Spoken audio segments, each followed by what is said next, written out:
Ginsberg, back with another edition of Evan Ginsberg's Legends TV. As always, co-hosted by Steve Ludwig from Classic Pop Culture Radio. Thank you. Good morning, Evan.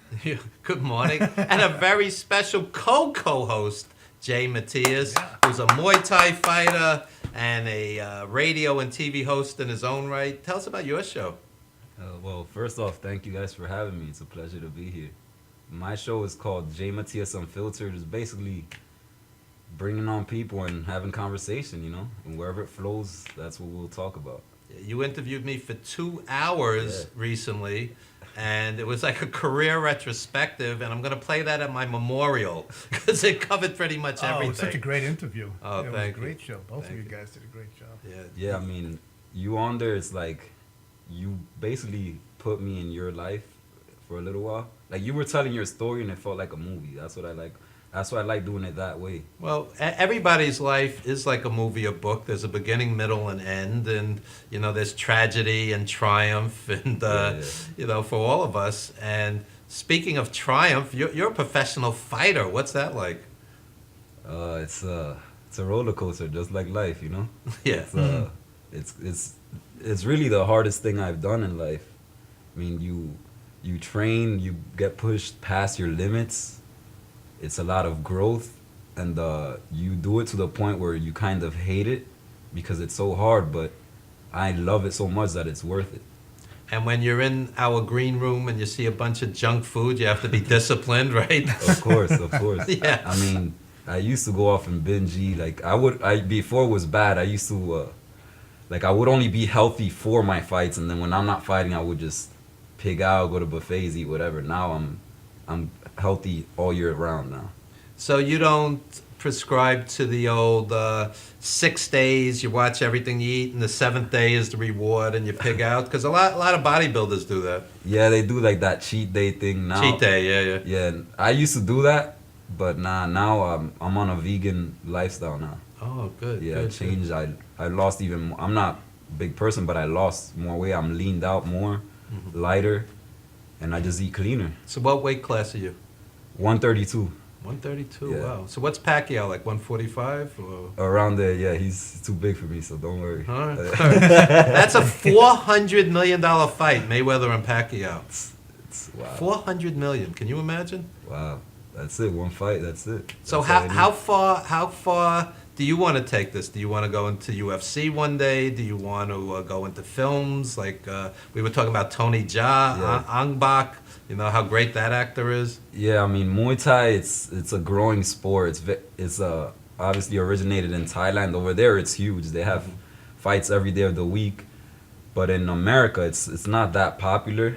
It's still growing. There's like one huge organization called Lion Fight, which is like the UFC of Muay Thai. Right. Just still, it's not that big, but I mean, I'm open to other opportunities such as acting. I'm definitely willing to do that kind of stuff. Yeah, I mean, you know, don't take this the wrong way, but you're certainly better looking than Steven Seagal. I mean, come on. You know, and this Tony Jaa is tremendous. We were talking about him before, right? Yeah, he's he's like the new Jackie Chan.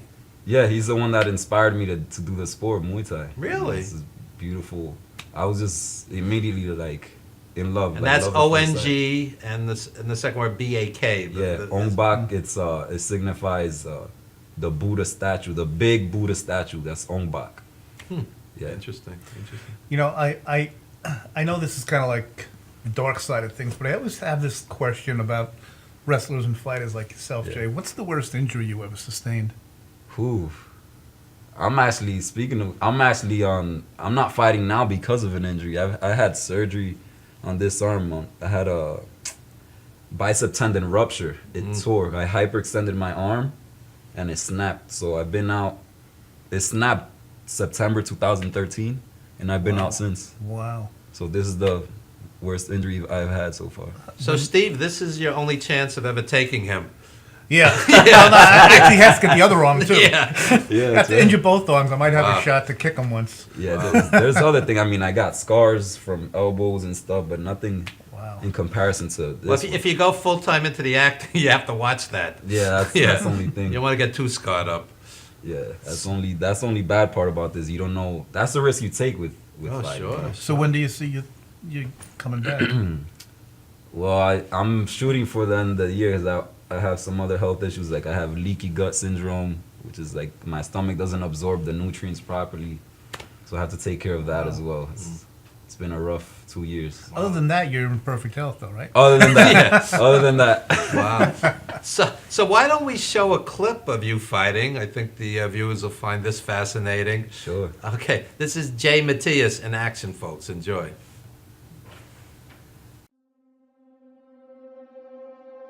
Let's say I stop doing Muay Thai. I'll stop 3-4 months.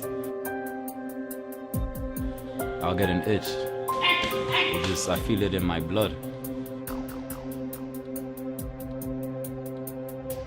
It's something only I could feel. Nobody else could see it. It's intangible.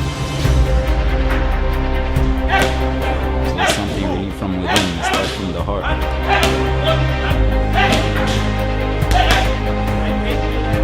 So that's why through everything in this sport and lifestyle, I will thrive.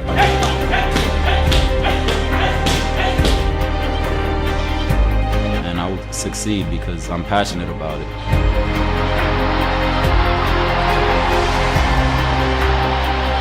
And that's all I am, about love of this sport.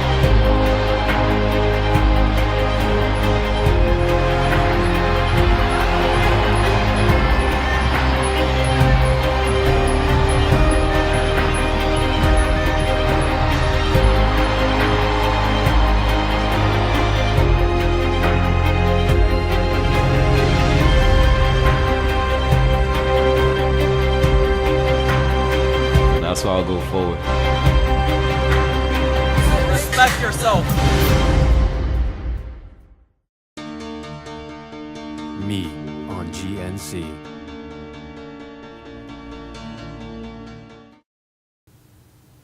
Very impressive. Nice clip, There you yeah. go. There you go. Thank you, thank you. That was actually a project I worked on with my friend Kaleem. He works in film. He's a cinematographer. He's self-employed and he just does gigs for people. You know, don't take this the wrong way, but I think you should lean more towards the film than getting punched in the head. what do you think, and Steve? hyperextending the Yes, arm and all that yes. stuff. Yeah. You can just And pretend it happens. People on film. kicking you in your bad stomach.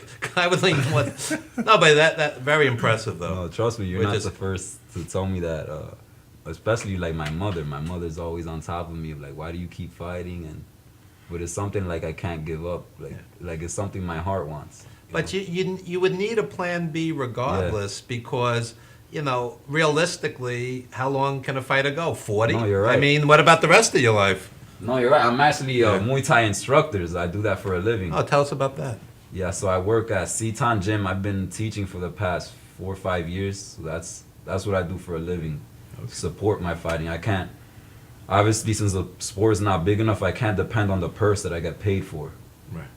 So I work as an instructor. And the injury, you know. And the injury. Right, since been out. 2013, you know, if that's the paycheck you're looking for, you know what I mean? It's tough if you're going to get injured. You don't get paid if you don't fight. And later in the show, we have sports agent Daniel Rose, and we'll talk about, you know, how athletes are treated or mistreated in sports by the promoters. If anybody knows, it's an agent and lawyer, so that'll be an interesting segment as well. Jay, what do you think? Like, what are you thinking between rounds? Are you always aware, or is just like, you know, you kind of like your trainer is telling you things, but you're not really hearing it? Does that ever happen? Do you have your own plan, or do you actually listen to what the trainer says between rounds? And The first thing, you want to listen to what he says. Majority of the times I do, but sometimes you get so zoned out that you can't even hear him. I mean, that's what I would Yeah. think, right, Evan? I mean, your adrenaline's probably. I would going think so you'd be crazy. looking at the ring girls. That's what I would be I've doing. done Yeah. that too. I've done that too. Like one's passing by, you're like, damn. I like round 5. Yeah. Wow. Sometimes the ring girls are better than the fights. I watch boxing. I watch boxing on Showtime and HBO. It's numbing sometimes. No, you're right. I Yeah. mean, but that the general thing is be focused and pay attention. Like even when you're fighting, you want to be able to hear your corner, Oh, of course. and they know you're listening if you do what they told you. And very important, I have a buddy who's a cut man. We have a mutual friend, Yeah, Darren Antolo, who's worked with Kendall Holt and some of the Riddick Bowe, Oh, Yuri nice. Foreman, Nice. and a cut man's very important, because that sure. could cost somebody a fight. I mean, bad injury. So I mean, I know from experience to have one, Yeah. two. yeah, so Not fun. you gotta stop the flow of the blood. Plus, even if it's not that bad, it could influence the judge and the crowd, and it could work against you, right? Yeah, you're right. It just shows you're dominating. Even if you cut them, they see it's a sign of weakness in a way. Yeah. Were you able to keep fighting with that, or did it go down into the eye and they had to stop the fight? They had to stop the fight. Yeah. This one because it could have gotten bigger. The doctor said because it's on the hairline. Wow. But they stopped it pretty early. Yeah, they were always very concerned when something's around the eye. They're worried about guys' vision, and Yeah. yeah. Yeah. These things happen. Sugar Ray Leonard had a bad eye injury back in the day. Yeah. Right. Mm. Was it a detached retina? I Detached think? retina, I believe. Yeah. Mm. So what we're going to do is take a very brief time out for a commercial break, and when we come back, we're going to talk to Steve a little about his upcoming radio shows. But quickly, plug Classic Pop Culture Radio, Well, thanks. It's on planetludwig.com, LUDWIG, right? like the And- drum. Like the drum. Yeah. Check out planetludwig.com. We used to go every Tuesday, but now we go every 10 days, perhaps, because I'm getting lazy. No. Only because I find that if they're on longer than a week, more people get to listen to them that Okay. time. And so, yeah. And your engineer is Rick Hendrickson, who made his TV debut. Yeah, good old With Rick us, Henderson. yeah. Yep, Yeah. yeah. And thanks to you, with your radio show, he was your engineer. On your You radio inherited Rick from me. show. Yeah. Anyway. He's kept me afloat. And Jay, plug your websites and social media. Yeah. The website I'm working on right now, but I'm on Facebook, J Matias, Instagram, JC Tan, and Twitter, J Matias. Check out my podcast, J Matias Unfiltered. That's it. All right. And when we come back, we're going to have Steve Ludwig with a short film that he produced and directed. That's going to be colorful. And don't you dare go anywhere, folks. More of Legends TV in just a bit.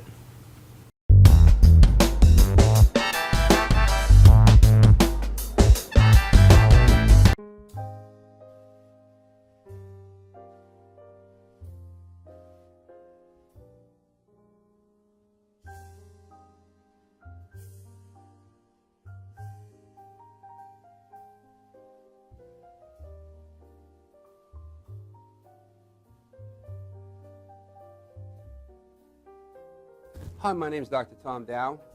We have a multidisciplinary practice in Melville and Ronkonkoma, New York, and we treat patients with many, many different conditions, from newborns through geriatric patients with numerous different techniques. There's a technique and a type of treatment for every class of patient. We have them all here.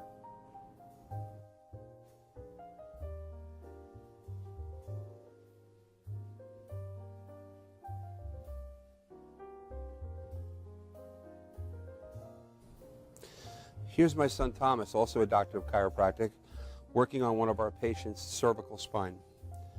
This patient has had chronic neck pain for many, many, many years, has been to a multitude of different practitioners with little or no response. And with our specialized techniques, she has improved tremendously and continues to improve on a daily basis. We have two practices, one in Melville and one in Ronkonkoma, New York. We are a multidiscipline chiropractic office. What that means is we have chiropractors, massage therapists, acupuncturists, psychologists, all working as a team and a network of outside professionals such as orthopedists and neurologists that we work hand in hand with to help determine what your injuries are and the best way to treat your injuries. I have the great pleasure of having my son in practice with me. We work hand in hand, father and son, to give our patients the best care possible, and a staff which is loving, caring, and you'll never have to wait at all in our office for service.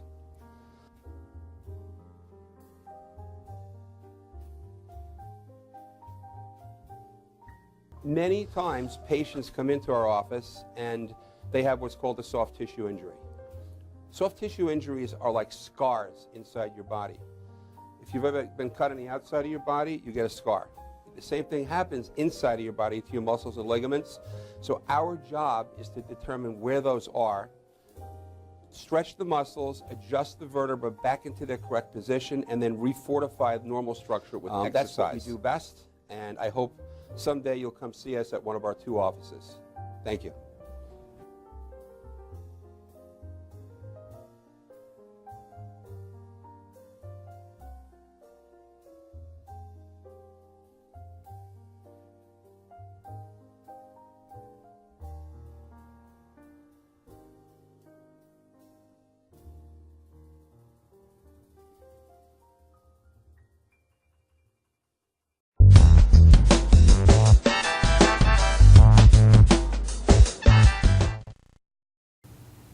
All right, and we are back with Legends TV, and Steve Ludwig has become a director in his own right with these short films. And Direct, it's more like just rec, not director. Okay. But you know, as a former teacher, Evan, I get I don't know if this happens with you, Jay, but sometime when you're driving, we drove out together. You see all these signs, and there's so much misspelling going on in signs. So I got so angry. I said, I'm going to surf the net, going to find pictures of signs that are totally screwed up, and put them all in one little lump so I can get it all out of my system. So. you know, I find that people who don't speak English, like my wife's Korean, they'll look at a sign and they'll see deer, X-I-N-G, and have no idea what the sign means, which renders the sign pretty useless. Yeah. Deer zing, what's that? You know, I know a couple of guys that were going hunting once, and they saw a sign that says "bear left," so they went home.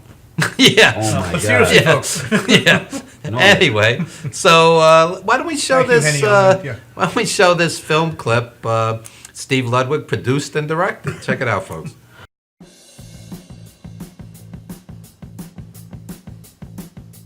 Remember at all times, please slow drively. This reminds me of one of my favorite songs, Sadapa, in the name of love. Oh wait, maybe that's incorrect. I'm sorry. It's Stapo, in the name of love, or is it Go? In the name of love. Why do I get the idea that the guy that wrote this sign has a loaded shotgun ready at all times and 2 beautiful teeth? And his neighbor, an entrepreneur, he sells firewood. And speak English, okay? Don't worry about the grammar, because after all, this is our country. And while you're at it, get a brain, morans. God, golden guns, in greets of freedom. But then, of course, freedom doesn't come free. You know that. And while we're on the subject of artificial intelligence, look right for the letter G, and then quickly turn left. This sign, they make such a big deal about it having sharp edges, but in the small print it says, the bridge is out ahead. Talk about priorities. And this guy definitely left his brains on the bus. Lost in translation. For restroom, go back toward your behind. And when you're in the restroom, you just might find some of this. And don't worry, ladies, we wouldn't forget you. Speaking of bathrooms, we are sorry for the incontinence. And just be careful, okay, when you slip.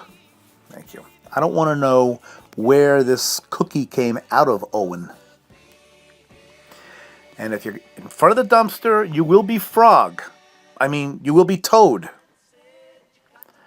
And didn't the psychic have the foresight to realize that this sign was going to be misspelled? And I'll see you at the yard, Sard. Bard, guard, lard. Some of the 15 best things about our pubic schools. One of them is it's welcome back. Hope you had a good break on your car. And nothing like misspelling the word congratulations for the spelling bee winner. Or is that spelling bee? Sorry.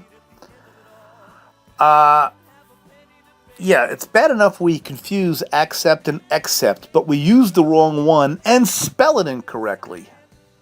I think who did that last sign, whoever did it, should come here for this meeting. But our story has a happy ending. You'll be towed, but you will find $50.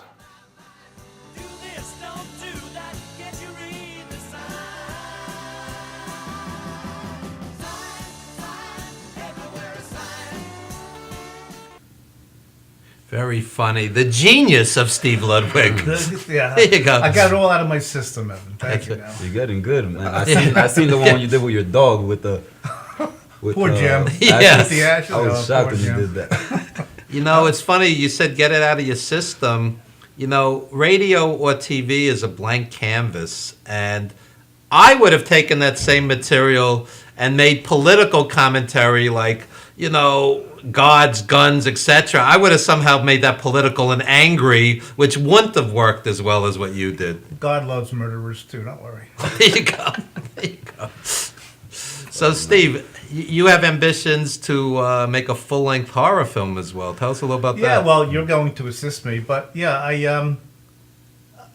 I'm finishing up my second book actually, and so my screenplay is not on the back burner, but I go to the book one night and then to the screenplay another night. But I had an idea for a horror film that a person who's on social media, things that he reads drives him crazy, and he gets. It's like me. I fight with people every night. Actually, the character's name is Evan. No. Yeah. So he goes to his psychiatrist, and the psychiatrist says, "Listen, just unfriend these people. Don't be friends with them anymore." But he thinks he means, in his way of thinking, murdering them unfriends them. Yeah, So that would work. Now I see in about a month there's a new horror movie out. It's called Unfriended. Really? So yeah, so it might be partially back to the drawing board. Yeah, there's a new horror film coming out, Unfriended. Wow. Wow. Is this a new like side hobby for you, or have you been doing this for a while? No, it's my first attempt Yeah. at a screenplay anyway. Oh, nice. Yeah, and Evan's gonna. We produce know something. we know some of the most colorful people of all time that we could put in this movie. Oh, we have no Every- problem with the Yeah. actors. No. Everyone from pro wrestlers to porn queens, etc. We know them all. So God loves them too. that's right. That's right. Especially them. Yeah, porn queens with guns. I think God is. That would be the title of a movie. That would sell. Porn queen Porn with queens with guns. Yeah. That's like hobo with a shotgun. Did you see that? No, Rutger Hauer. no, I haven't. Oh, I you never love. saw You would that. love that. You would love that. Hobo with a shotgun. Hobo with a shotgun. Going to the other extreme, I saw a tremendous movie called Philomena with Judi Dench, based on a true story. Back in the day, girls would get knocked up in Europe, and the parents would be ashamed of them, teenage girls, and dump them in a nunnery, and the nuns would use them as slave labor. And it's a true story, and the lead character was searching for her kid for like 50 years.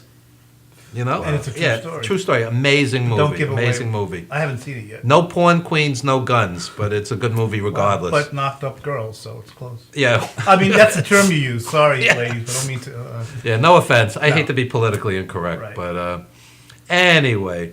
So speaking of movies, we just re-released the Wrestling Then and Now documentary, which features Nikolai Volkov, Killer Kowalski, the late Tiger Khan, Don Dr. Death Arnold. A lot of these guys have passed. These are old friends of mine who have passed. Yeah. I saw it. It's excellent, and you're really the person. You're the narrator, and you're the star of the movie who interviews all these people. And it's, Yeah, it's really you know, well back in the done. day, I used to teach children, and it's kind of like mild-mannered English teachers surrounded by, all these colorful people. So And you can rent it on or buy it on Vimeo, correct? yeah, Vimeo, WalkerTown.com, and we're going to show a little clip of it. And Dwayne Walker is the director. And speaking of religion, he's done some interesting documentaries on religion. So at WalkerTown.com, you can check this out. Very colorful underground filmmaker.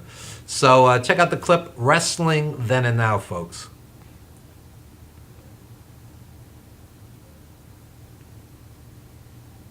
From the associate producer of The Wrestler, Evan Ginsberg, comes Wrestling Then and Now.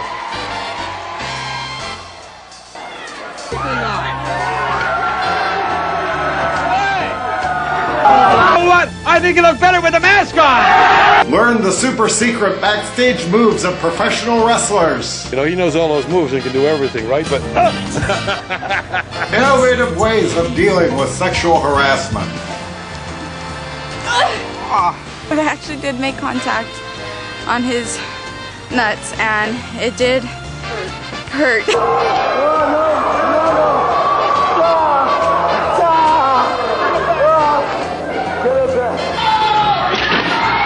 Ask yourself, what the hell is wrong with these people?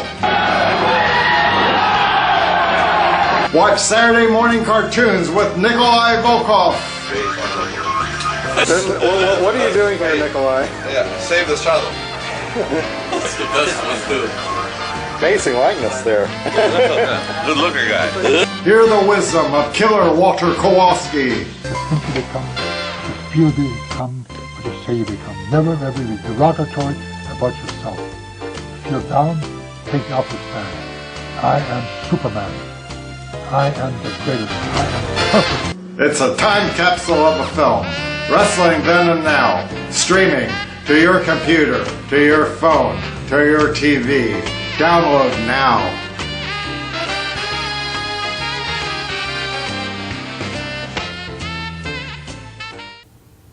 All right. Wrestling Then and Now. Support true independent cinema, folks. Stream it, buy it, support it. Thank you so much.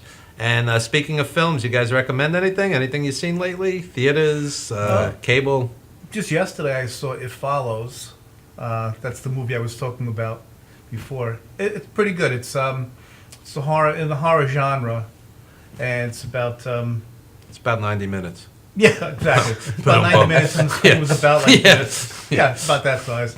But I recommend it. It's more of a psychological thriller than like monster, Well, monster sometimes that's better. I get tired of endless blood and And we've said this often. They really develop the characters well in this movie, so you do care what happens. Yeah, to them. you care if they live or die, which Yep. is one of the things that makes Walking Dead so great. Oh, And it's yeah. the season finale tomorrow. Nice. So Walking Dead's opposite WrestleMania. What do you choose? Yeah. WrestleMania because it's live, but if I had to choose of both, I can only watch one time. It would be The Walking Dead, but I'll DVR. If it was your last day on Earth, you'd go with the Walking Dead finale over WrestleMania. Yeah. Yeah, I'd go with I haven't seen it, but I'd go with Walking Dead. Walking Dead's great. The best way to explain Walking Dead is if you were watching Star Trek and like all of a sudden they knocked off McCoy or Sulu or Spock. The main characters get killed all the time, And so it's legitimately suspenseful. And I mean, I love the title. I mean, are the living really the Walking Dead? Those that are still alive during the apocalypse, the non-zombies. Are they the Walking Dead? Because where's their life leading? Yeah, it's kind of rough out there. Well, when zombies are attacking you everywhere you turn. And I've been reading finally, I'm reading the comic books. And like you said, on the way here we were talking, doesn't exactly follow the comic books, but the comic books themselves are great, really well written. I read that first compendium. I didn't read the Yeah, second. I'm halfway through the first, Yeah, but I have it's good both. stuff. Good stuff. So graphic novels like Mouse, comic books have really been elevated over the years. It's really not even for kids at this point. No, well, from reading the Walking Dead compendium, it's really some heavy adult stuff in there. Have you ever read Mouse about the Holocaust? No. Unbelievable. No. Unbelievable. I used to love Harvey Pekar, American Splendor. Those comics are great. He had one story, waking to the terror of a new day because he hated his job. Oh my This God. is something people can relate to. A lot of people can relate. Usually it said most people suffer from heart attacks at 8 in the morning. Because On Mondays. Yeah. More people die on Mondays because they're stressed about going back to work. Oh, you're right. Absolutely. Like 80%. Yeah. I retired from teaching this past June, and I still, and what is it now? Going to be April soon. I still think I'm going to eventually have to go back to work sometime. Yeah. Like I'm on an extended vacation or something. Right. But I'll tell you. You enjoyed it? It's anyone as soon as you get the chance. I mean, if it's good for you, retire. Don't think about going an extra few years because first of all, tomorrow is promised to no one. I just made up that phrase myself. That's but right. I've never heard that before. No, I know it's new. No one's ever used That's that. right. No one's used that cliche before. Speaking But no, But it's it's the true. truth though. It It's really true. is. I mean, Nobody expected their building to blow up the other day on I know. East 7th Yep. Street. Yeah, that's I mean, right. you wake up in the morning, you never know what's going to happen. Man, 4 buildings are gone. Yep. Yeah. Speaking about life, I recommend a movie called The Peaceful Warrior. I don't know if any of you guys seen it, but No, who's in it? it's by Dan Millman. He made the book Peaceful Warrior, and then it got made as a movie. But it's basically about life and its lessons. It could cater to anybody from high school. Give us one lesson. What did you learn from it? That everything has a consequence. That's true. For example, if you drink all night, you're definitely gonna have a hangover. That's the consequence. Yeah. And they say nothing good ever happened in a club after 2 a.m. People make bad decisions. But you know that old country song, the girls all look prettier at closing time. That's right. Beer goggles. Beer goggles. Beer goggles. Yeah. Anyway, folks, when we come back, we have sports agent and lawyer Daniel Rose. This is going to be interesting. Don't you dare go anywhere.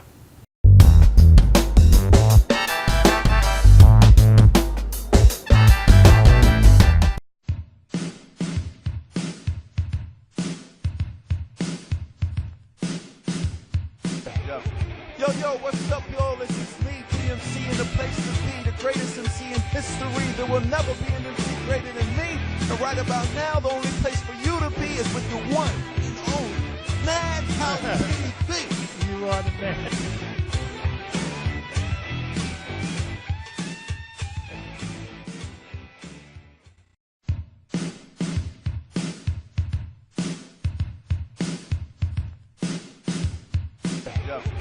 Yo, what's up, y'all? This is me, PMC, in the place to be, the greatest MC in history. There will never be an MC greater than me. And right about now, the only place for you to be is with the one and only MadHouseTV. You are the man.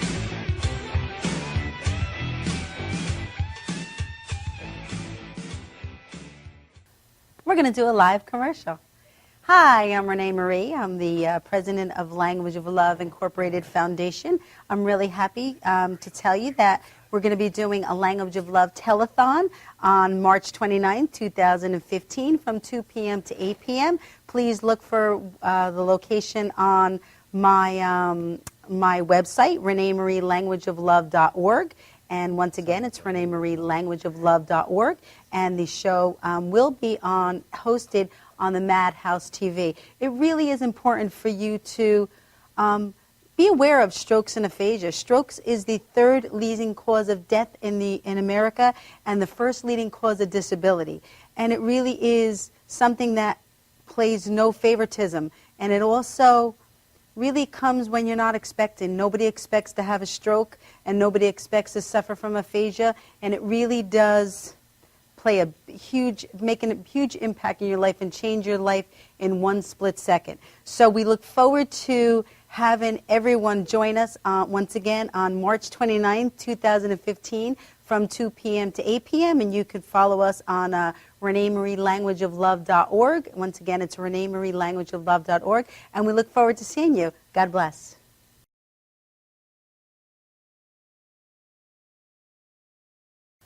We're going to do a live commercial. Hi, I'm Renee Marie. I'm the president of Language of Love Incorporated Foundation. I'm really happy to tell you that we're going to be doing a Language of Love telethon on March 29, 2015 from 2 p.m. to 8 p.m. Please look for the location on my website, ReneeMarieLanguageOfLove.org. And once again, it's ReneeMarieLanguageOfLove.org. And the show will be hosted on the MadHouseTV. It really is important for you to be aware of strokes and aphasia. Strokes is the third leading cause of death in America and the first leading cause of disability. And it really is something that plays no favoritism. And it also really comes when you're not expecting. Nobody expects to have a stroke, and nobody expects to suffer from aphasia. And it really does make a huge impact in your life and change your life in one split second. So we look forward to having everyone join us once again on March 29, 2015 from 2 p.m. to 8 p.m. And you can follow us on ReneeMarieLanguageOfLove.org. Once again, it's ReneeMarieLanguageOfLove.org. And we look forward to seeing you. God bless.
go, here we go.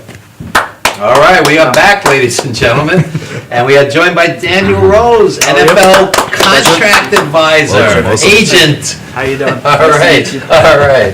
And I've done some agent work with pro wrestlers, and it's never easy. You're dealing with various egos and temperaments. And tell us about your work. Well, I'm located in South Florida, in Delray Beach, which is in the Palm Beach area. Hour from Miami, because everyone asks how close are you to Miami. I actually lived in New York for 3 years. I went to law school up here. And what happened is, practicing law, I ended up working with some clients who were former agents, and they're like, hey, why don't you'll be good for it, why don't you try? I think it must have been a practical joke gone wrong, because it's definitely been a lot of work. They got even. Yeah. It's not as glamorous as everyone wants it to be, what you see in the television. And I've always had a saying when people ask me about the business and management for anything, entertainment, sports, what you perceive is not necessarily the reality of what you're doing. So it's a lot of work. It's about relationships, trust, working with players and dealing with families. You almost become an extended family of who you are. So there's me, and then my players and their families become an extended family. But you have to deal with teams.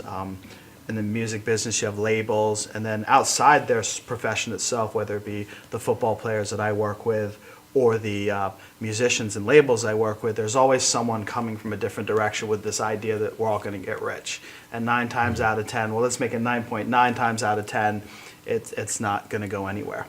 So, I was going to say, Dan makes a great point about families of players. Now, you think just a player, but school, like kids going to school and all of that, if they're traded or whatever, there's so much of a ripple effect that I think, at least and I think a lot of the general public doesn't realize. Now, one of my favorite stories is one of my current clients, Jeffrey Demps. He's a 2-sport athlete. He went to University of Florida. He ran track and field, won a national championship in track and field, won a national championship in college football. So he made a decision, instead of going through the draft process, to go to the Olympics. And he won a silver medal in the 4x100 relay. And then we signed him right after he got off the plane from London. And then because he hadn't gone through the draft process, he went through a vetting process because he was declared an undrafted free agent. So then you had all these teams that, amazingly, 3 weeks before the Olympics, there were maybe 3 or 4 teams interested. Now there's 32 teams calling your phone every minute, every hour. We want your kid, we want your kid. And the relationships you previously built help you because you know what teams you can trust, what teams you don't trust, who you like, who you don't like, and what's best for the player. And then once you're done with that, then you have to convince your player that this is the best deal for you, and they trust you, because that trust is a bond that can never be broken. So then after the deal's done, then he got traded a year later, so then there was a move. So it's a lot of work. There's almost a concierge part of the game. And then there's always the fun games. You know, I've been to the Super Bowls. You get to go to the events. You get to go to games. There are fun parts to it, but there's a lot of work behind it. You have to have a lot of patience and a lot of concern, I guess, for your guys. I'm sorry, Evan, I cut you off. It sounds like you have a real bond and connection with your clients. Have you ever had the opposite experience where you just go, I don't like this person, and what do you do in a case like that? It's kind of like dating. Without naming names, of course. Yeah, you kind of have to like you kind of have to like who you're working with. It's kind of like dating. It is, because during the draft process, your guys are going to be told by other guys trying to poach. It's called poach. You go, hey, I can get you this spot. I can do this for you. I can get you drafted. I mean, I had an occasion where I had a player that I picked up. It was a package deal a lot of times, opposed to, you want me, you're going to take my friend too. We're both signing with the same agent. And I did have a case of probably about 2008, 2009, where I had reverse racism. I had a player that did not like white people. And we let him go. And it didn't work out for him in the league. I guess the attitude never carried. But yeah, there are situations where you are put in a bad situation. Will I allow that ever happen again? I guess not. You can learn as you go. I think I learn something new every day.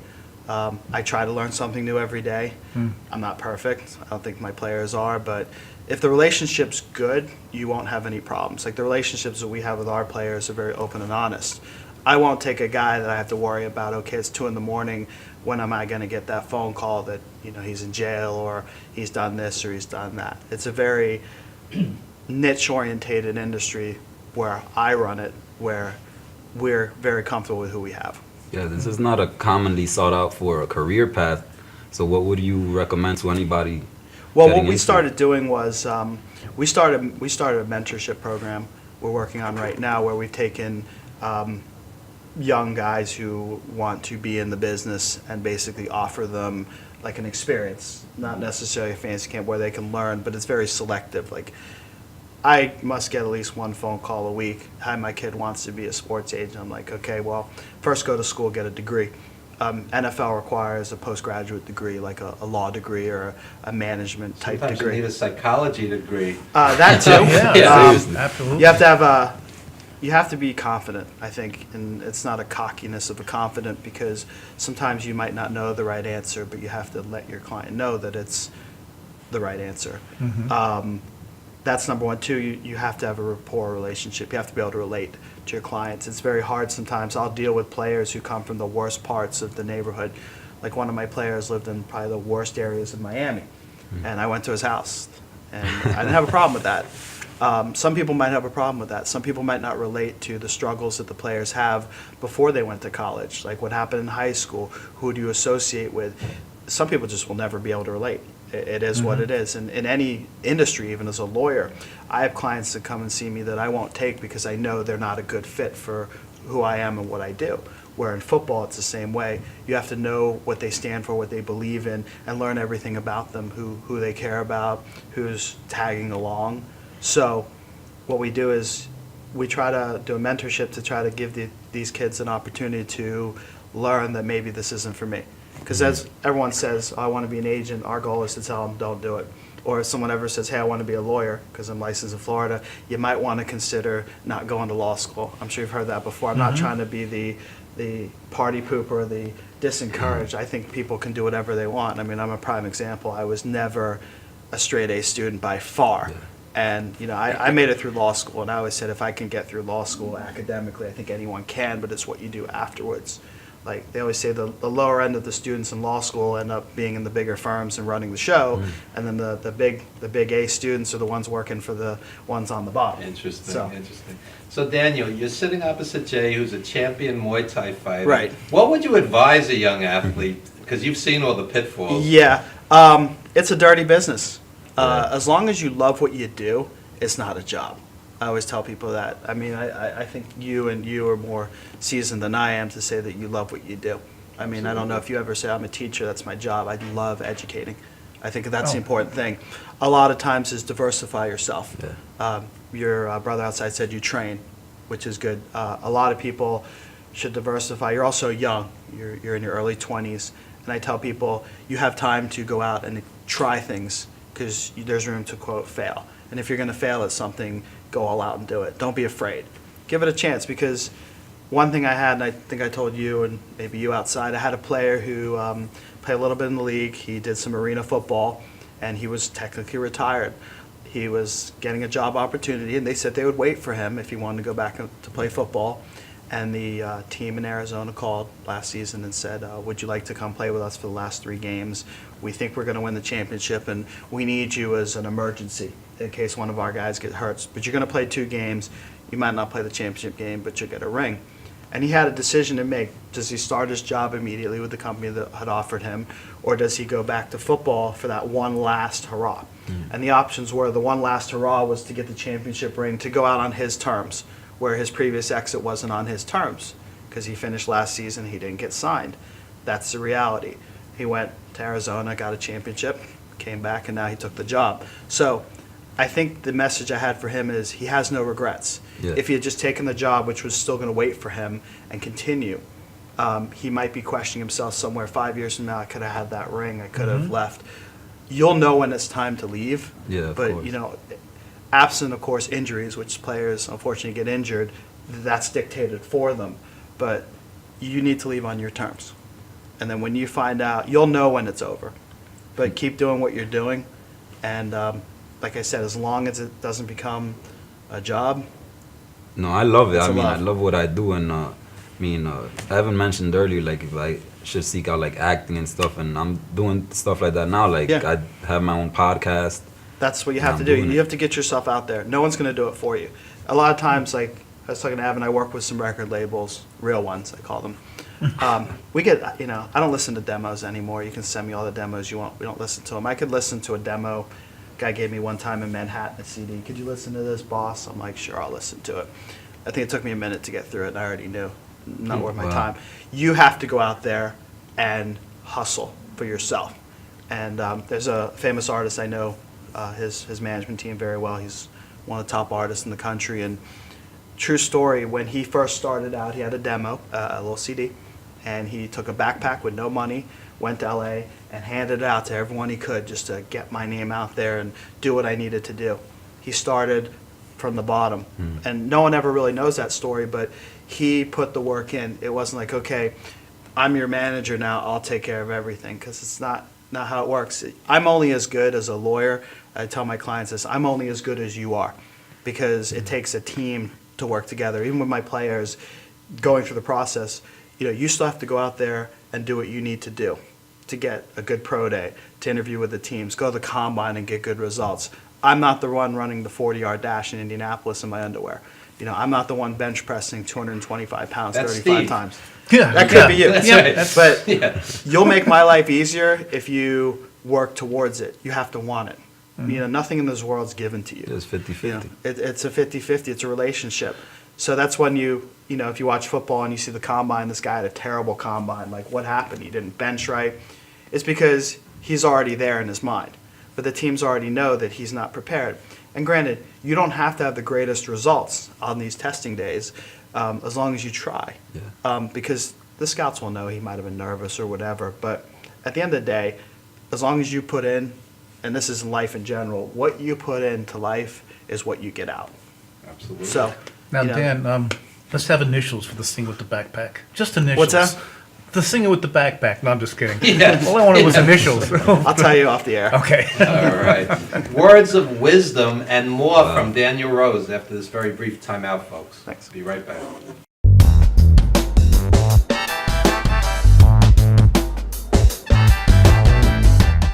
We're going to do a live commercial. Hi, I'm Renee Marie. I'm the president of Language of Love Incorporated Foundation. I'm really happy to tell you that we're going to be doing a Language of Love telethon on March 29, 2015 from 2 p.m. to 8 p.m. Please look for the location on my website, ReneeMarieLanguageOfLove.org. And once again, it's ReneeMarieLanguageOfLove.org. And the show will be hosted on the MadHouseTV. It really is important for you to be aware of strokes and aphasia. Strokes is the third leading cause of death in America and the first leading cause of disability. And it really is something that plays no favoritism. And it also really comes when you're not expecting. Nobody expects to have a stroke, and nobody expects to suffer from aphasia, and it really does make a huge impact in your life and change your life in one split second. So we look forward to having everyone join us once again on March 29, 2015 from 2 p.m. to 8 p.m. And you can follow us on ReneeMarieLanguageOfLove.org. Once again, it's ReneeMarieLanguageOfLove.org. And we look forward to seeing you. God bless.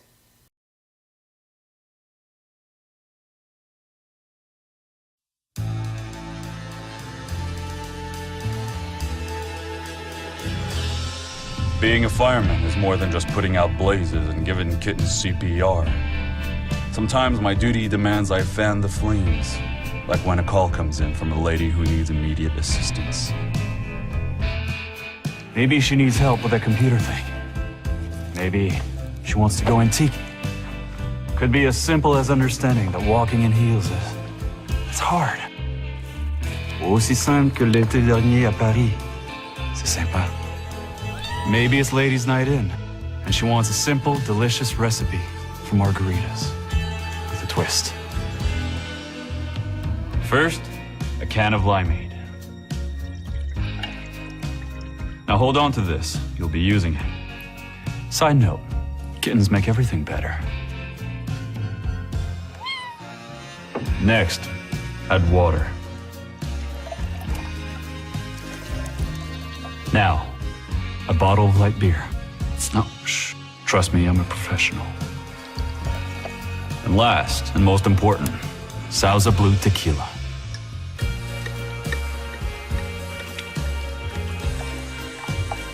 Now, mix it up.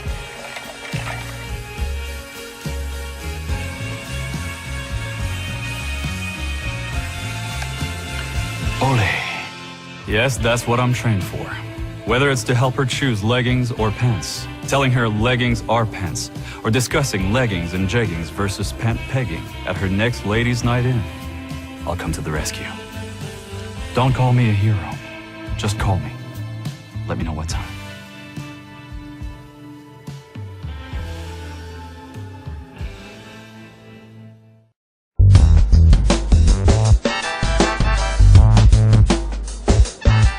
TV now. All right, and we are back with Daniel Rose. And when you look back at your career, what do you consider the highlights or something you're very proud of? I don't really retrospect anything. I try to stay humble about success because I think it's the only way to go. I think a lot of people like to boast.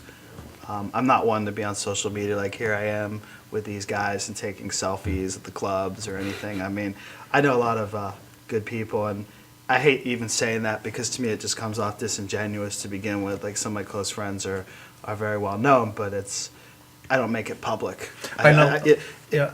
In the hallway, Daniel said we couldn't look at him, make eye contact. Right. When we're on the air, it's okay, he said. Yeah, only on the air. No, it's just like where people come on, like they'll meet a guy, like they'll run in the parking lot and see, I don't know, LeBron. Oh, I need a selfie. Like when I go out with some entertainers that are well known, you go to the gas station, that people don't want autographs anymore. A selfie's more valuable, and Really? I never understood that. And you know, there's almost it's a no-win situation because some guy, I know his rule of thumb, if you're military, anything you want, we'll probably buy your meal. Like, we're always good with military. My passion is I work with the Special Olympics, so if I ever see a kid out and he's handicapped or special needs, if I have an autograph on me of someone, I'll pass it on. Like, are you a fan of this guy? We'll do something like that. But just some people, like, I want a selfie and this and that. It's like, sorry, I'm having dinner. And then they're on Twitter like 2 hours That later. guy's an This asshole. guy's the biggest jerk I've Yeah. ever seen. Yeah. And it's like, well, there's a story behind it. Like, if we sit and give selfies to everyone, we're not going to eat. There's a time, place for everything. But times have changed. It's selfie central, and I'm not really a social media hog where I'm, Instagramming my escapades, where I'm out at 2 a.m. I don't see any value to it. And I think that's my key, is I try to stay as humble as possible because, people are like, what's the secret? I mean, a lot of luck and a lot of drive. I would think, too, if you were Instagramming whom you were with all the time, your clients wouldn't be too happy about that as I well. don't even know that. I'm very selective with who I take as clients, and even my law practice as well. If I can't have a relationship where I'm going to give you bad news, or when it's bad news, I'm not going to sugarcoat anything. And if I can't be that way with my clients on both sides, the law side or the sports entertainment side, then I'm being disingenuous to myself. So you don't get starstruck then? No, I don't think anyone does anymore. Did do it they? ever happen to you, Daniel, that you got starstruck? No, I think just because the way I was raised. My parents knew some people back in England that were pretty well-known bands, and Pink Floyd. My mom did aerobics with the drummer's wife, so we knew these people growing up. So, like, if I meet someone, they're famous, I'm just who I am, and I think that's really where the connection is as far as relationships and being able to relate. And my agent that got me into the business said, you need to learn how to relate to who you're working with. I think just the way that you and I are talking right now, all three of us, 4 of us in this room, 3 of us over here, 1 over here. It's like Common Core math, Steve. Yeah. Just can't get the math 3 question plus right. 1 equals So 5. we have Common Core. 4 here, and this is how it is when I'm with whoever it is, because it's the only way to be. And we have fun on the other side. Laugh a lot. I find a lot of ironic things funny and entertaining that you might not find funny, but if it's not funny, it just has to be funny. And there are some. There's one guy, and I can't say his name on the air. He's got videos on YouTube and wherever where he's like, oh, I'm a sports agent, this and that, and it's like, well, who do you represent? And he'll be like, well, Google it. Well, you don't represent anyone. Like, yours, so I don't get sued. In my opinion, you're as fake as they come. You don't represent anyone, and I see no value in that, but it works for him. It won't work for me because I'm too authentic about things. But for these guys, they'll blast. Oh, I'll do this. I'll do that. There's no value to it because you guys don't care. Who really cares at the end of the day? Who cares? It's almost it's like an ego pleaser. They want to please themselves more than anything. Yeah, I think Look at me. Yeah, good point. I think ego is the biggest enemy of a lot of these guys, and you'll see a lot of agents, they'll fall flat on their faces because the ego just got the best of them. I think anyone that gets into reading Ponzi scheme type books, American Greed type issues, these guys made like $3 million honestly, and then the ego checks in, they make 40, 50 million in a Ponzi scheme, and they blow it. And it's like, what was it all for? You had $3 million to start, you couldn't live on that. Now you're going to jail for the rest of your life because you stole 30 million, ruined all these people's lives. I don't understand why people are like that, but it doesn't serve any purpose to me whatsoever. I totally understood what you said about not bothering people when they're eating, but what responsibilities, if any, do you think a celebrity has to, charity and making the world a better place, or do they have no responsibility? I mean, it's more of a, call it the code. That's my nickname for it, where there's certain underwritten roles and responsibilities. As a lawyer, some athletes don't like to pay. You never stiff the little guy. And I think when it comes to Special Olympics and really good organizations, there are no boundaries, like Make-A-Wish. I'm a proponent of Special Olympics. I will do anything for them. I had to send a chapter in Tampa, a huge poster autographed of a player, just to, their donor was a big fan. I'm like, here, overnight it. It's yours. Thank you. We got the donation.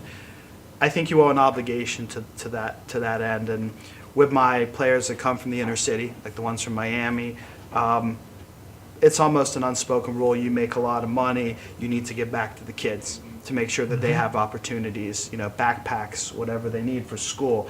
Education's important. That's almost an underwritten rule. But I think when it comes to certain elements of kids in distress or whatever, there are no boundaries. But, if it's you or me just having dinner and we see someone over there, he owes us nothing. Some players are polite. We'll sign autographs in the mail, just send a $10 donation to my charity and I'll sign something for you. But again, it's tough because if I know a player that will sign free autographs in the mail, people just can't send one. They got to send 9 or 10 so they can sell 8 and keep one. Right. And they ruin it for everyone. So if you're out there sending autographs to your favorite athletes, my advice is send a couple. Always give them one to keep. Like if you're going to send a trading card, send him 3 and say keep 1 or sign the other 2 for me. Don't send 9 and then when he sends 3 back and he kept 6 because he's going to give them to other people, right, he's a jerk. They owe you nothing. Show some common sense because these guys are people too. Well, they have feelings. We must go to a commercial. We will be right back with Legends TV. Nice. Okay. I didn't get the plug. No, we're gonna. I got come back. one more break.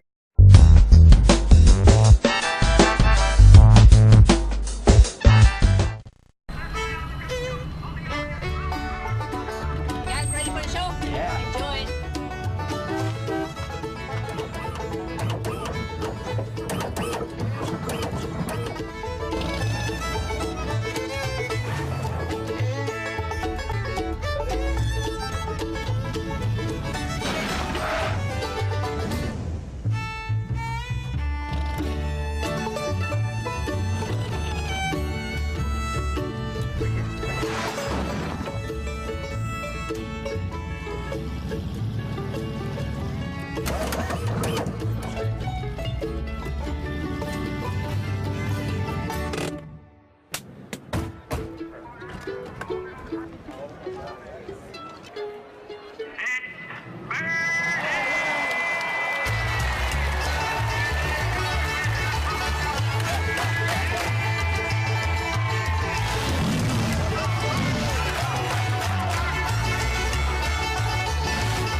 Could switching to Geico really save you 15% or more on car insurance?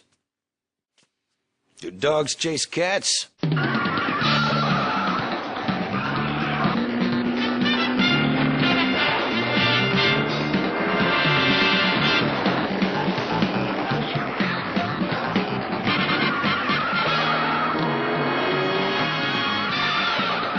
Geico. 15 minutes could save you 15% or more on car insurance.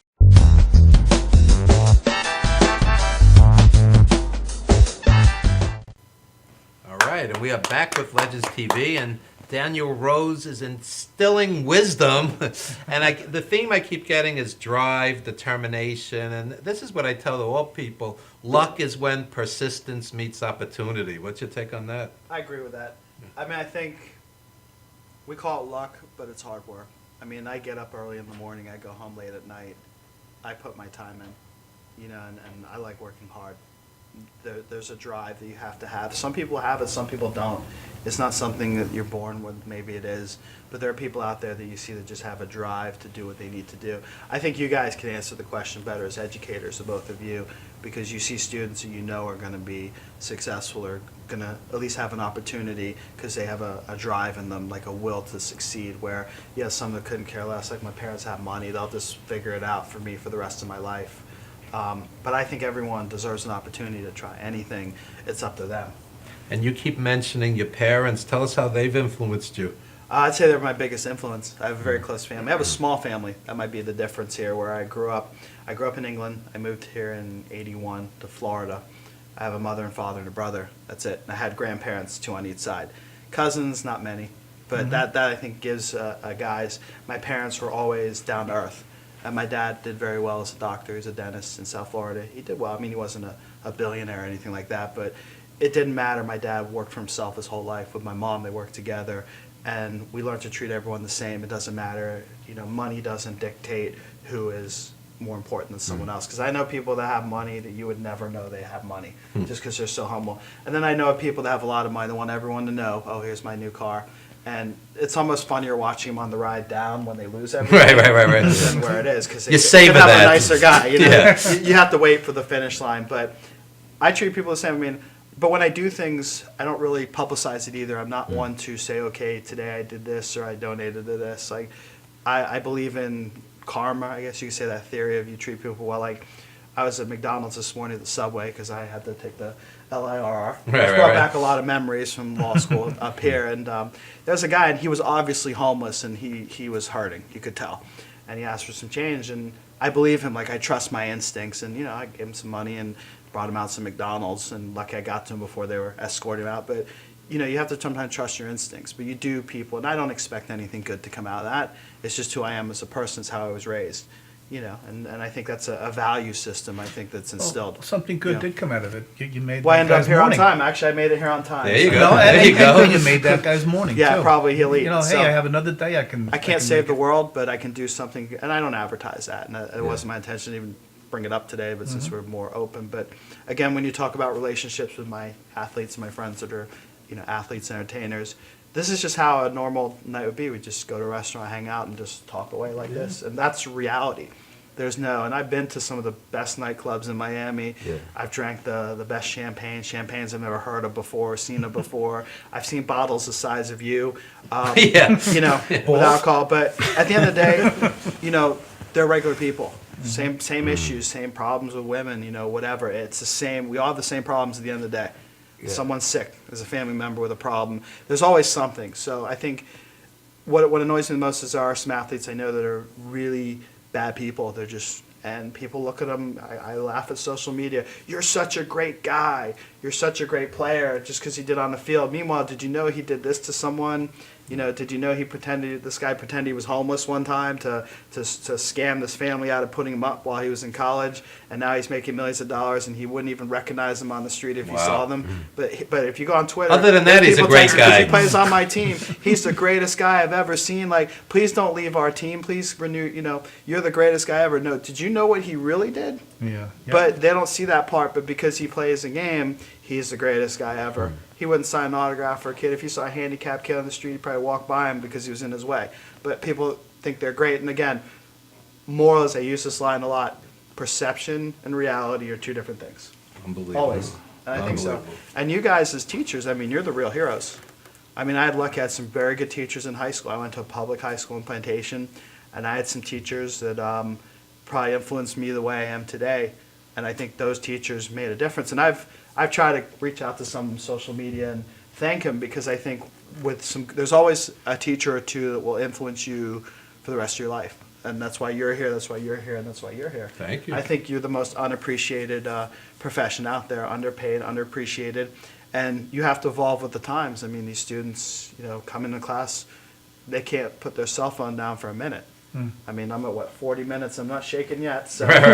Considering the media has demonized teachers as of late, we're very grateful for you saying all of this. No, it's what I found, with my experience teaching is as long as you're fair to your students, that's all they want is a fair shake. They don't want to be embarrassed in front of the class. Yeah. Like if you have something to say to someone, I usually take them out in the hallway. Students have told me they've been humiliated. Yeah. They're learning disabled, and teachers have, really shamefully. And they know when they're doing wrong, and they just want to be treated fairly. But the vast amount of teachers are caring people. They never made a lot of money. They're there because they love it, and so how has it turned into teachers of public enemy number one? I don't know. I had a teacher, a friend of mine. I'm gonna actually plug something. I'm not really sure.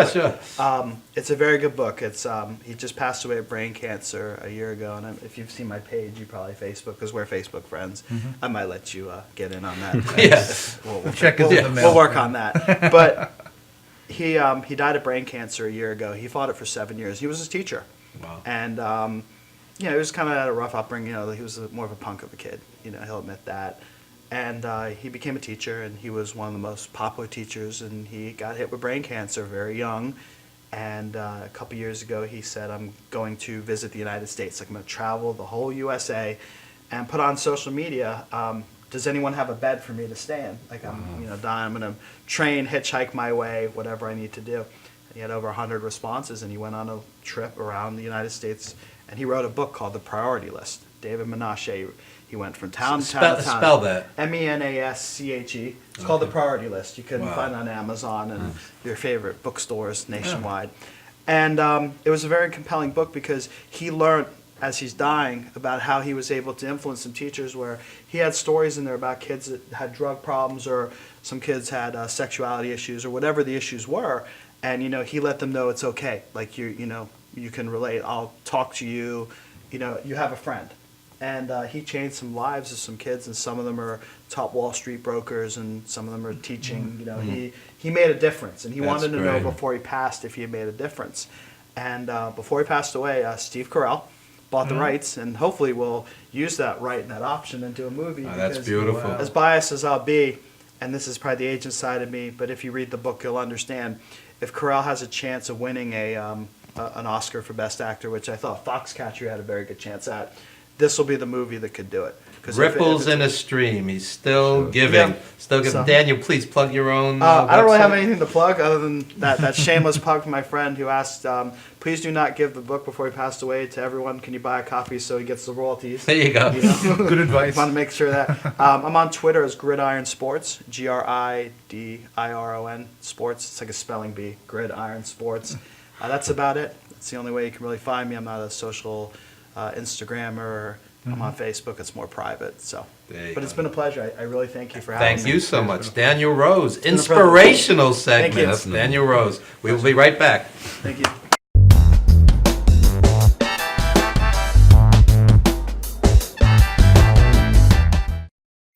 We're going to do a live commercial. Hi, I'm Renee Marie. I'm the president of Language of Love Incorporated Foundation. I'm really happy to tell you that we're going to be doing a Language of Love telethon on March 29, 2015 from 2 p.m. to 8 p.m. Please look for the location on my website, ReneeMarieLanguageOfLove.org. And once again, it's ReneeMarieLanguageOfLove.org. And the show will be hosted on the MadHouseTV. It really is important for you to be aware of strokes and aphasia. Strokes is the third leading cause of death in America, and the first leading cause of disability. And it really is something that plays no favoritism. And it also really comes when you're not expecting. Nobody expects to have a stroke, and nobody expects to suffer from aphasia. And it really does make a huge impact in your life and change your life in one split second. So we look forward to having everyone join us once again on March 29, 2015 from 2 p.m. to 8 p.m. And you can follow us on ReneeMarieLanguageOfLove.org. Once again, it's ReneeMarieLanguageOfLove.org. And we look forward to seeing you. God bless. My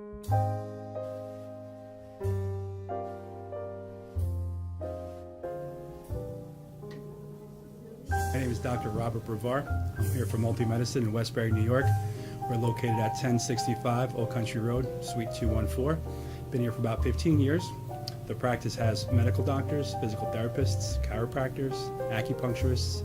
We also do pain management, and we have orthopedists on staff. Here at Advanced Multi-Medicine Rehabilitation, we've got physical therapists on staff who treat an array of conditions, from neck pain to back pain, shoulder pain. We treat carpal tunnel. We treat a lot of car accident patients, slip and falls. We treat patients with knee injuries, with ankle injuries. We have state-of-the-art equipment. We've been here for over 15 years. Vast array of diagnostic testing, from x-rays to EMGs. What is an EMG? It's a diagnostic test that allows a doctor to determine where the pinched nerve is.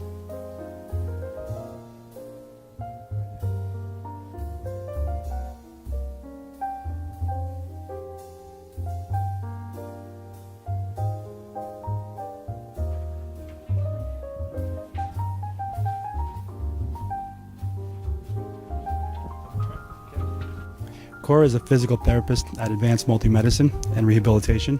She's working on Stephanie, who was involved recently in an automobile accident. Stephanie has tight thoracic and cervical musculature, and Cora is doing some myofascial release work and some therapeutic stretching, doing it to help her with her pain. Vicky is also a patient here at Advanced Multi-Medicine and Rehabilitation.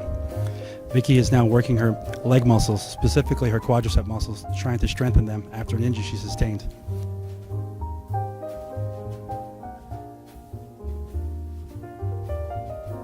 If you find yourself in need of any type of physical therapy, please don't hesitate to call Advanced Multi-Medicine and Rehabilitation, located in Westbury, New York, in Suite 214.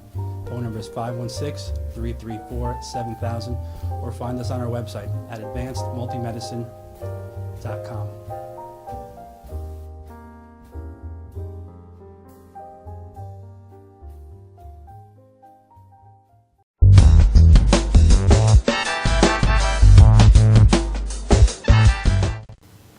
All right, and we are back with Legends TV, and we are joined by Seamus Boyle and Natasha Rivera.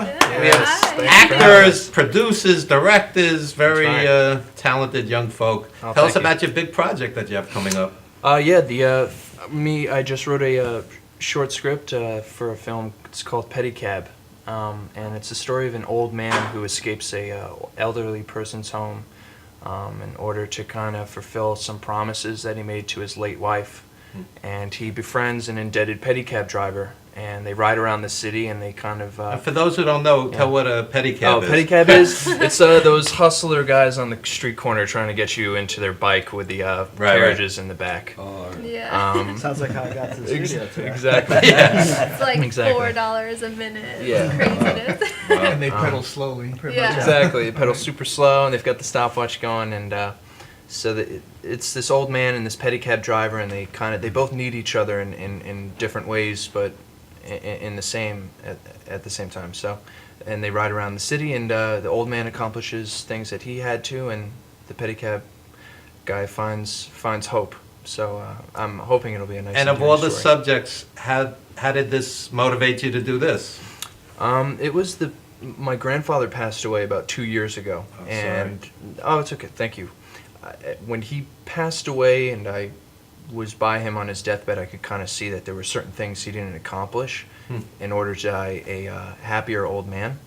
So, the power of screenwriting and making movies or plays, I just thought what a great opportunity to give my grandfather a second chance, but on the screen, and I could make a different ending for his story. Interesting. Yeah. And before we show the clip, why don't you tell us a little about yourselves? Natasha, give us a little background. Yeah, I am producing this short film with him, and we're an engaged couple. We're starting off a production company called the Boiling River Production, and we're aiming to we're aiming to tell stories that are socially conscious and make people kind of see the world with more open eyes, and we're trying to be funny and heartwarming at the same time. Now, my first question would be, is that too much togetherness when living together, working together, creating together? No. We love working together. We have a That's really great. good working relationship. That's great. We've worked on a couple of feature films when we were living out in San Francisco, but in different departments. So it was Right. nice to see your best friend every There day, you but go, not there in you the go. same department. Yeah, I think it's good to be in different departments. Okay. That way we don't rip each other. That's all. But there's a really cool feeling going to work, and it's not only going to work together, but going to work together with something that we both love, which is film and creating just magic and just storytelling. We both love that and like kind of connected, and you know, our relationship revolves heavily around film, so it's nice to do that. It's not With any couple, they say you should have mutual goals, and you have Yeah. mutual creative goals as well, as which well, is great. which I found has been key. Yeah, no, it's been great. That's great. Yeah. So, guys, why don't you set up the clip? Oh, Yeah. so this is the clip from our crowdfunding site. We're on Indiegogo, igg.me/app/pedicab. And we're just going to talk really quick about the short film and how much money we need and what you're going to get for the money. Okay, so let's go to the clip, folks. Hi, my name is Seamus Boyle, but you might know me as cute guy number 25 from Royal Pains.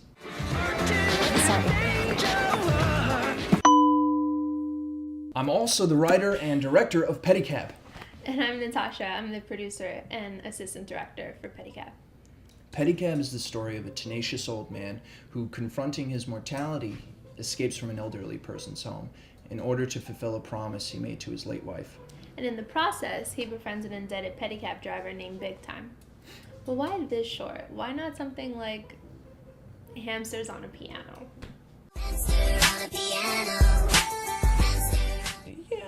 Yeah, Hamsters on a Piano would make for a very interesting documentary film, but for me, Pedicab comes from a more personal place.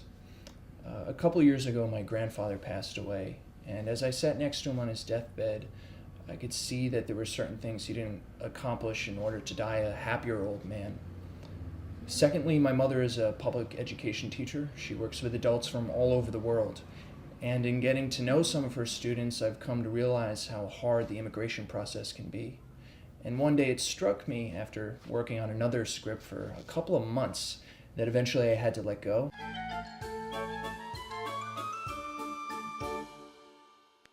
How interesting it would be to see these two characters combined. And lastly, my love with New York City runs very deep, and I find nothing more visually engaging than New York City.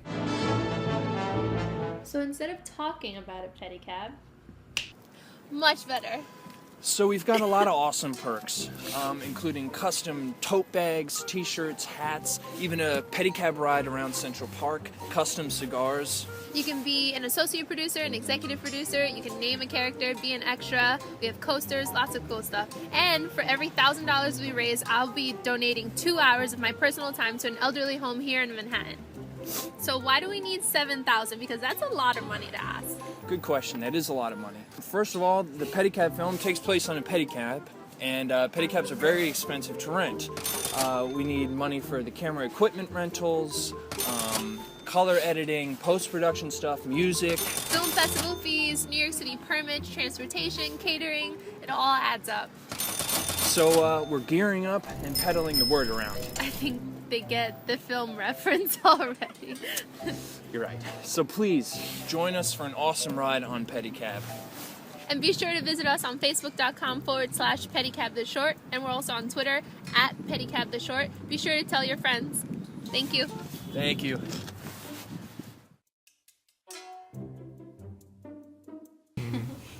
All right, we are back, Pedicab, and Very good, thank you. I'm going to ask you a very tough question. Don't hate me, but in the course of a week, I probably get every day a pitch for help me support this project, make this project, Indiegogo, etc., so on. Tell people why, of all the projects, they should support. To be honest, this is a project that comes from the heart, and for me, this project's going to be made regardless of how much money is given to me. It's kind of, I'd like people to join me in contributing to this story, and I think it's something that, it's not me making a film for myself as an actor. I'm barely in the film. I wanted to make a film for my grandfather, and kind of like an ode to an older generation.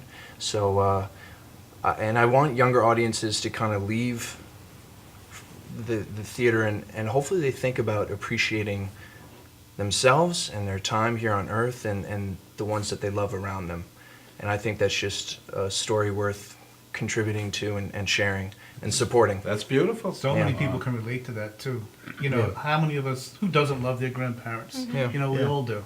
And In America, a lot of nice- grandparents are raising kids. Yeah. You know, the dad's gone, the mother's working or whatever, and as a younger generation, especially tied so deeply in social media, we tend to forget things that, forget about, 50 years ago, we forget about things that happened yesterday.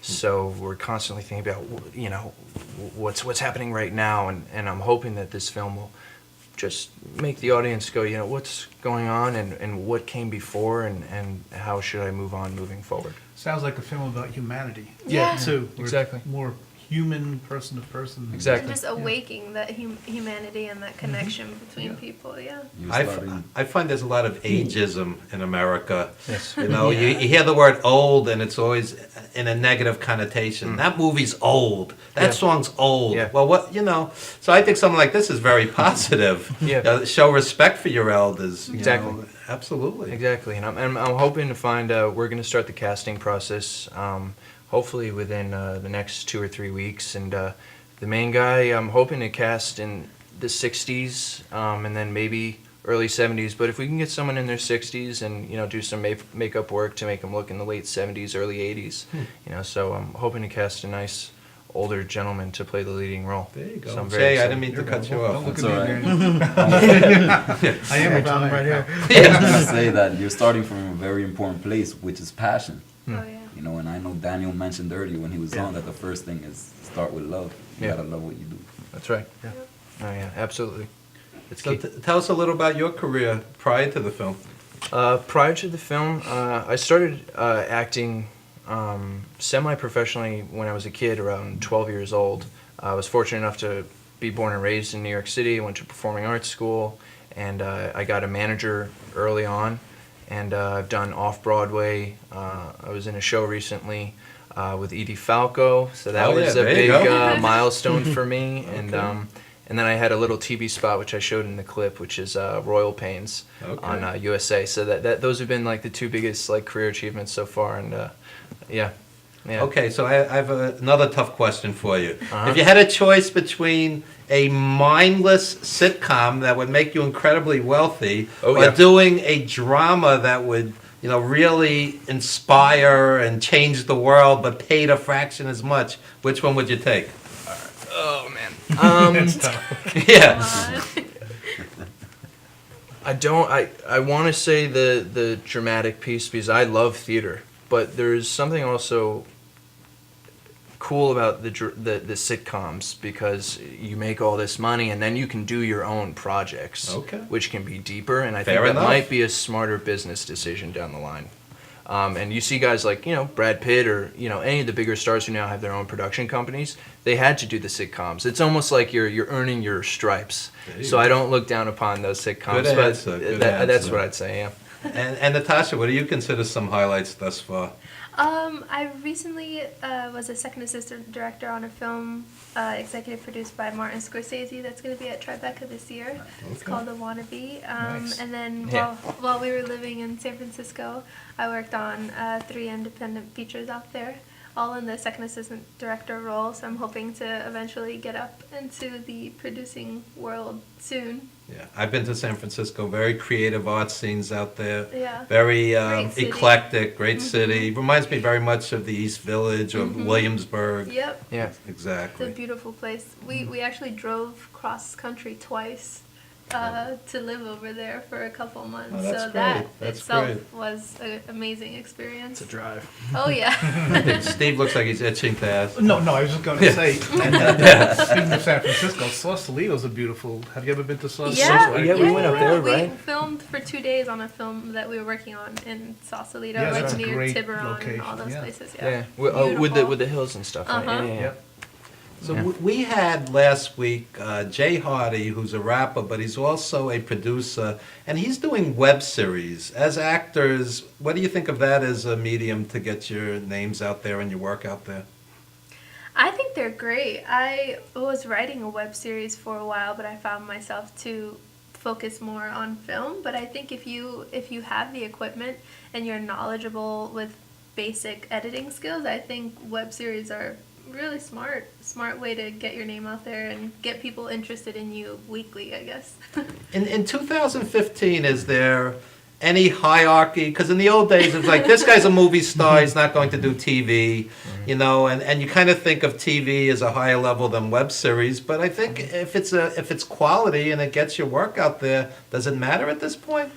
I think Netflix kind of changed the game on that. Anything streaming now is kind of taking precedence over our attention as an audience. For me personally, I would tune in more to a Netflix original than I would a show in its 5th season, just because it's all episodes are available right then and there. And I don't know, I think every actor can go ahead and get within every medium now because everything is so accessible to the audience, so you're not going to miss out being the film star if you do a TV show. And it also drives the competition, and it forces the, you know, I guess the elite inner circle to realize that they don't control everything, that there are people at home who can gain a huge audience, and that they have to keep their eyes out, that there might be the next rising star that they just can't keep out. Right. And someone can create something by themselves. A noted filmmaker recently said that with the inexpensive nature of the technology today, you could do a film on your iPhone every weekend. You could do a 5-minute, like Steve's been doing. You could do a short film every weekend for next to nothing. That's quality. Oh yeah, I think there's a guy who got Was it Duplass? Yeah. I believe so. I'm a huge fan of him. Yeah, his entire film was shot on an iPhone 6. Yeah, he did like a 90-minute film on an iPhone. Yeah. And it's in It's awesome. It's in Sundance, or it's in all the things. And it's really cool, the power of technology and internet. I'm sorry. Oh no, please go. Didn't Modern Family do an entire episode on through iPad like Skype or iPhone? something? Yeah.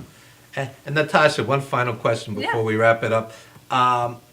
Women, there's always the controversy in Hollywood that women don't have enough power. Women over 40 don't get roles anymore. I mean, what would you do to change this?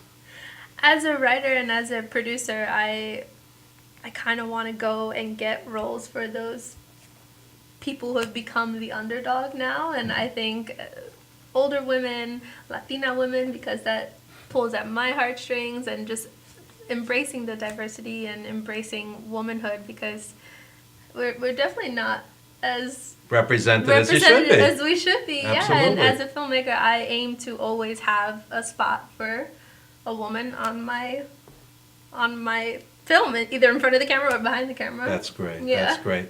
So one more time, please plug the film, and everybody should contribute to this. This is going to be a great project. Well, thank you so much. much. Plug it one more time. It's Pedicab the short film, and you can find us on Indiegogo if you type in Pedicab the short film.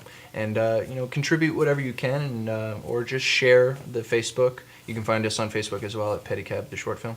Yeah, that's another thing. We'll ask people to promote projects, and some people are too lazy to even move their wrist. Come on, click like, click share, throw a few bucks in the till. Come on. Yeah. Come on. Exactly. They always have $150 for the cable company. You That's know? right. That supports That's a right. monster corporation. Just one less, 6-pack maybe in the weekend. Exactly. But one less post about Kim Kardashian. Yeah, that's one right. More about these. That's what I indie told you. filmmakers. It said if you don't support independent art, independent films, independent music, you're not going to have it. Yep. And then you're going to have no one to complain to when you're listening to the same stuff, watching the same movies. So it's almost like you have to support the independent scene. Absolutely. I could do 90 minutes just on pirating. I mean, Oh, yeah. people lose unbelievable amounts of income, and then they get discouraged to do the next project. Yep. No doubt. Anyway, on that happy note, yes, we wish you luck with your project. Thank you so much. There you go. Thank Thank you all. Thank you. Interesting show, eclectic mix as always. Legends TV, each and every Saturday, 11 a.m. Eastern Standard at MadHouseTV.com, LegendsTVNYC.com. Check us out. We have 100 or so shows in the can. Enjoy. Thank you so much, folks.